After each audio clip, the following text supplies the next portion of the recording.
Selamat datang di kuliah komputasi matematika. Sebelumnya terima kasih untuk penjelasan yang diberikan oleh Orines, Maria Nelciana, dan juga Arthur terkait metode Newton. Gitu ya. Saya harap teman-teman juga menyaksikan video yang diberikan oleh teman kita bertiga tadi. Gitu ya. Penjelasannya sudah sangat baik, gitu ya, terkait metode ini. Gitu ya. Jadi saya sedikit memberikan penjelasan saja, gitu ya, penekanan terkait metode Newton ini, gitu ya. Jadi metode Newton, gitu ya. Nah, terkait metode Newton, teman-teman sudah dengar sendiri ya. Jadi nama metode ini kalau bukan metode Newton biasanya dinamakan metode Newton-Raphson, gitu ya. Karena metode ini ditemukan oleh Newton dan juga dikembangkan oleh Raphson, gitu ya. Jadi seperti itu. Nah, metode ini seperti yang sudah diberitahukan oleh Orines, metode ini itu membutuhkan suatu fungsi yang punya turunannya, gitu ya. Kalau sebelum-sebelumnya, gitu ya. Kalau sebelum-sebelumnya, metode sebelumnya, gitu ya. Metode sebelumnya itu kita cukup butuh apa? Fx-nya continue. Ya, jadi kita butuh fungsinya cukup continue. Tapi di Newton syaratnya cukup kuat, gitu ya. Fx-nya juga harus apa? Terturunkan. Jadi continue sudah jelas, gitu ya. Karena kalau teman-teman masih ingat di teorema pada kalkulus, jika fx itu fungsi continue, maka jika fx itu terturunkan, terdiferensialkan, maka fx-nya juga continue. Gitu ya. Jadi kita punya syarat ini, terturunkan. Nah, dengan menggunakan syarat ini, artinya apa? Tidak sebarang fungsi kita bisa pakai atau kita bisa cari solusinya dengan menggunakan metode Newton. Haruslah apa? Fungsi yang punya turunan. Seperti itu. Nah, kita mulai penjelasannya gitu ya. Oke, misalkan kita punya fungsi f. Gitu ya, fungsi f ini gitu ya, di buku ditulisnya f anggota c kuadrat a, b. Itu artinya apa? Fungsi itu kontinu dan terturunkan sampai 2 kali. Gitu ya, dapat diturunkan sebanyak 2 kali pada interval a, b. Itu maksudnya c kuadrat a, b. Gitu ya. Terus kemudian kita punya gitu ya. Misalkan p itu adalah solusi agar fp itu sama dengan 0. Gitu ya, kita punya p itu solusinya. Nah, dan kita punya apa? P0 itu adalah suatu titik di interval a, b itu merupakan hampiran dari p. Hampiran itu artinya apa? Aproksimasi, pendekatan, yang dekat-dekat p. Kalau dekat-dekat p artinya apa? Kalau P0 gitu ya, bahasanya dekat-dekat P, ya akibatnya apa? Ya kalau P0 dekat-dekat P, akibatnya apa? Selisih P0 dengan P, atau P dengan P0, atau mutlak dari P0 dengan P, itu mendekati atau menuju ke 0. Gitu ya. Atau di buku dibilangnya apa? Mutlak dari P0 kurang P itu apa? Kecil. Tapi dikasih petik. Gitu ya. Maksudnya apa? Mendekati 0. Gitu ya. Sangat kecil sekali. Begitu. Nah, terus kemudian, metode ini menggunakan bantuan apa? Deret Taylor, gitu ya. Nah, kalau teman-teman tahu deret Taylor itu apa? Deret Taylor itu adalah suatu deret yang digunakan untuk apa? Untuk mengaproksimasi suatu fungsi, gitu ya, menggunakan polinomial. Gitu ya. Jangan sampai lupa, itu ada di kuliah kalkulus 1-2. Kalau tidak dapat baca. Gitu ya. Saya tidak mau menjelaskan lagi. Gitu ya. Coba cek baik-baik, gitu ya. Jadi, misalkan kita mau gunakan apa? Gunakan, kalau di buku dibilang apa? Dengan deret apa? Taylor, gitu ya. Untuk gitu ya, bukan dengan ya, kenakan deret Taylor, gitu ya. Kenakan deret Taylor pada fx, gitu ya. Gitu ya. Untuk apa nih? Untuk gitu ya. Oke, kenakan deret Taylor pada fx, gitu ya, untuk deret Taylor untuk apa nih? mengaproksimasi fx, gitu ya, fx fungsi pada titik P0, maka diperoleh, gitu ya. Kita bisa tulis apa? Fx-nya yang bukan polinom itu menjadi suatu polinom. Yaitu yang pertama apa? Yang pertama fp0, gitu ya. Terus kita tambah dengan apa? Tambah dengan apa? F aksen P0, gitu ya, dikali apa? Ya, X dikurang P0, gitu ya. Ini polinom dalam variabelnya X. Terus ditambah apa lagi? Ditambah F double aksen pada P0 dikali apa? X dikurang P0 dikuadratkan per 2 faktorial. Nanti dan seterusnya. Tapi ini kita cuma mengekspansi sampai pada apa? Pada turunan kedua. Gitu ya. Ini kita bisa lanjut lagi sebenarnya ya. Ditambah apa lagi? F triple aksen P0 gitu ya. Dikali apa? X min P0 pangkat 3 per 3 faktorial. Nanti ditambah dan seterusnya. Tapi karena kita mau melihat hanya pada turunan kedua, berarti yang lain kita tidak perhatikan dulu. Karena apa? Fungsi kita hanya terdefinisi apa? Terturunkan 2 kali pada C kuadrat A, B. Artinya apa? Terturunkan, diferensiabel, sebanyak 2 kali di interval tutup A, B. Nah, seperti itu. Jadi kita punya fungsinya gini, awalnya seperti ini. Nah, kita punya apa? Fx itu seperti ini. Jadi, kalau kita mau lihat Fx, kita mau hampiri fungsi Fx, gitu ya. Kita mau hampiri apa? Fungsi Fx menggunakan polinom, kita gunakan Taylor. Gitu ya. Contoh. Gitu ya. Contoh. Misalkan kita punya Fx itu adalah cos X. Nah, itu kan kita bisa gunakan teorema Taylor, misalkan. Gitu ya, kita bisa gunakan deret Taylor, misalkan, dengan apa nih? Deret Taylor, gitu ya, pada titik 0, berarti kita punya apa? Ya, Fx atau yang mana? Cos X itu apa tuh? Sebenarnya apa tuh? Fp0 berarti apa? Cos 0 ditambah apa tuh? Cos turunan cos gitu ya. Turunan cos itu apa? Turunan cos itu min sin gitu kan ya. Berarti apa nih? Cos 0 ditambah apa? Min sin 0 dikali apa? X dikurang 0 toh ditambah apa? Turunan cos min sin. Turunan min sin apa? Min cos ya. Min cos pada 0 dikali apa nih? X min 0 kuadrat per 2 faktorial. Jadinya apa? Cos 0 berapa? 1.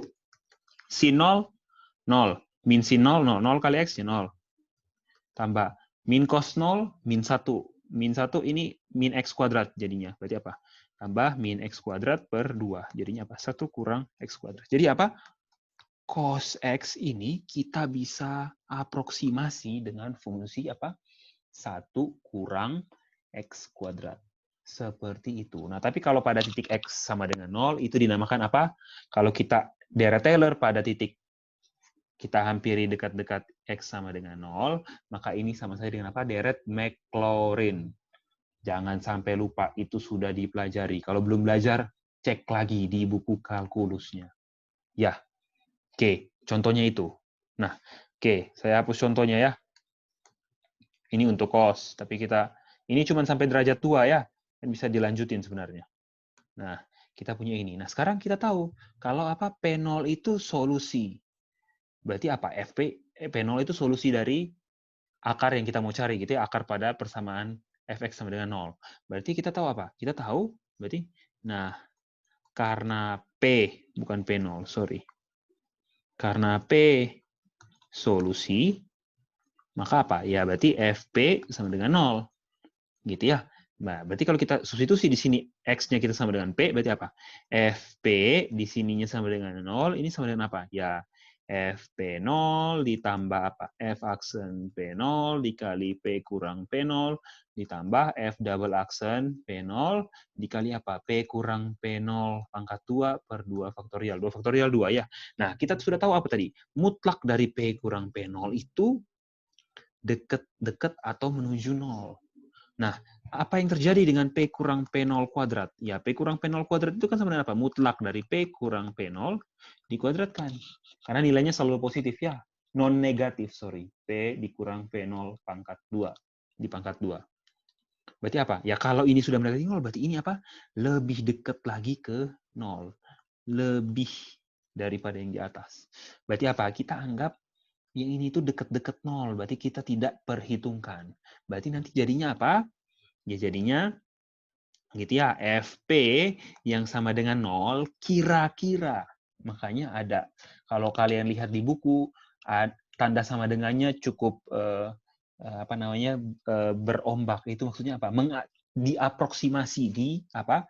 Ya pada saat apa? FP0 ditambah F aksen P0 dikali P kurang P0 sudah cukup. Yang ini tambah 0 gitu ya. Sorry, tambah 0. Nah, berarti dari sini kita punya apa? Ya, kita anggap asumsikan sama, berarti apa? FP sama dengan FP0 ditambah F aksen P0 dikali apa? P kurang P0. Ini kan sama dengan 0. Gitu ya. Berarti kita mau cari nilai P bagaimana? Ya, berarti tinggal kita tulis gini ya, F aksen P0, ini FP0 kita pindah sama dengan, ini dikali P kurang P0 sama dengan apa? Negatif F P0. Karena apa? FP-nya sama dengan 0. Terus kita punya apa? Ya P dikurang P0 sama dengan apa? Negatif F P0 dibagi apa? F aksen P0. Berarti kita mau cari P sama dengan apa? P0 dikurang F P0 dibagi F aksen P0. Nah, seperti itu. Kita dapatlah metode yang digunakan untuk apa? Mencari akar pada suatu persamaan fx sama dengan 0. Jadinya bagaimana? Nanti kita anggap P-nya ini apa? P1. Nah, kalau kita jalan terus, kita cari P1 berarti bagaimana? P1 apa? Oke, ini saya hapus dulu ya, misalkan P. Nah, kalau kita bilang P0-nya itu titik awal, berarti apa? Setelah kita masukkan P0, kita dapat apa? P-nya nanti jadi apa? P1. Itu titik setelah P0. Yang dari sini nih. Nanti kalau kita masukkan P1 lagi jadinya apa? P sama dengan apa? P1 dikurang FP1 per apa? F aksen P1. Dapatnya apa? P2. Nanti untuk dapat iterasi selanjutnya apa? Ya P2 kurang FP2 per F aksen P2. Dapatnya P3. Dan seterusnya. Nah, jadi kalau kita tulis secara umum, kita bisa tulis apa? Ya PN plus 1 itu sama dengan apa? PN kurang FPN per F aksen PN. Seperti itu. Nah, setelah sudah sampai pada tahap ini, pertanyaannya apa yang membuat kita berhenti? Apa yang membuat iterasi ini berhenti? Ini nanti bisa jalan terus ya. Nanti PN plus 2 sama dengan PN plus 1 dikurang dan segala macam. Waduh, nanti kan tidak berhenti-berhenti gitu ya. Apa yang buat berhenti? Ya, buat berhenti ketika apa? Ya ketika nilai P yang sudah kita inginkan, kita dapatkan. Artinya apa? Kalau nilai P-nya sudah kita dapatkan, perhatikan. Misalkan kita sudah dapat hasilnya ya. Kita sudah dapat misalkan sudah temukan misalkan PK sehingga gitu ya, FPK sama dengan 0. Ya.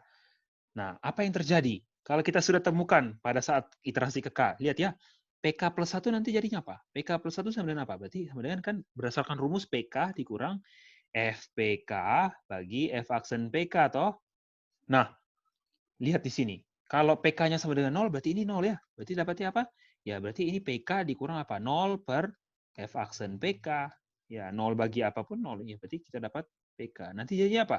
Ya, PK plus 1 sama dengan PK. Nanti PK plus 2 sama dengan apa? Ya, PK plus 1 lagi. Dan seterusnya. Jadi apa? Ketika kita sudah dapat ini, maka sama. Nah, tapi berarti berhentinya bagaimana? Makanya dibuat. Oh, berhentinya ketika apa? Ketika selisih P dengan P0 itu atau ya selisih apa? PN plus 1 dengan PN itu apa? Sudah sama dengan 0. Atau misalkan kalau kita carinya cukup sulit dan angkanya itu cukup menyulitkan untuk ditemukan solusinya, maka kita buat apa di situ di buku? Makanya dibuat apa? PN plus 1 dikurang PN Selisihnya apa? Kurang dari suatu toleransi. Nah, toleransi ini jelas nilainya tidak besar ya. Nilainya biasanya toleransi itu bisa 0,00 sampai 10 kali terus ada 1. Nah, misalkan begini. Jadi toleransinya kecil sekali. Nah, ini yang nanti membuat apa? Ya, iterasi kita berhenti. Karena ketika sudah sama apa? Ya berarti selisihnya 0. 0 pasti jelas kurang dari toleransinya karena nilai toleransinya tidak 0. Begitu. Itu yang buat berhenti. Seperti itu ya. Nah, jadi itu metodenya. Untuk metode itu adalah penjelasan untuk metode Newton. Nah, itu kalian bisa lihat pada apa? Pada halaman 67 gitu ya.